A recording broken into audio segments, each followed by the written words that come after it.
انبیاء دے صفات موجود ہیں، ایسے صفات موجود ہیں کہ نبیاں دا سلطان نبی فخر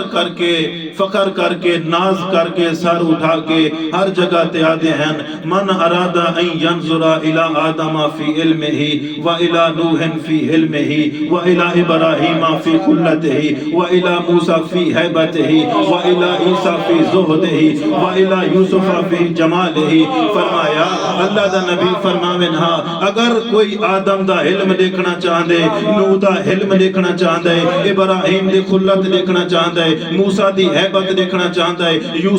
یوسف دا جمال دیکھنا چاہندے، عیسیٰ دا زہد دیکھنا چاہندے، اوکو چاہیدے علی ابن ابی طالب دے چہرے آلے پاسے دیکھ دے ونجو اوکو آدم دا علم نظر آسی، نوح دا علم نظر آسی، ابراہیم دی خلت نظر آسی، موسیٰ دی حیبت نظر آسی، عیسیٰ دا زہد نظر آسی، یوسف دا جمال نظر آسی، اللہ دا کمال نظر آسی۔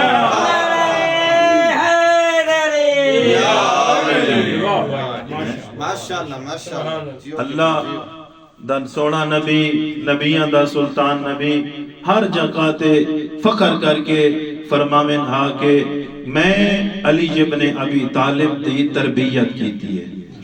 ایک جملہ یاد آگئی ہے علامہ نصیر اجتہادی صاحب دا قبلہ فرمیندے ہیں کہ محمد مصطفیٰ ایک عظیم بانی، عظیم باغبان ہے، عظیم مالی ہے کہ جس نے مشرک کو توحید سکھا دی، جس نے مشرک کو توحید سکھا دی، جس نے کافر کو مسلمان بنا دیا، جس نے کافر کو مسلمان بنا دیا، مسلمان کو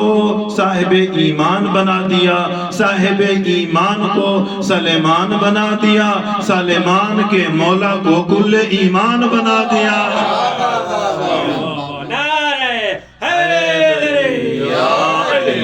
ماشاءاللہ ماشاءاللہ۔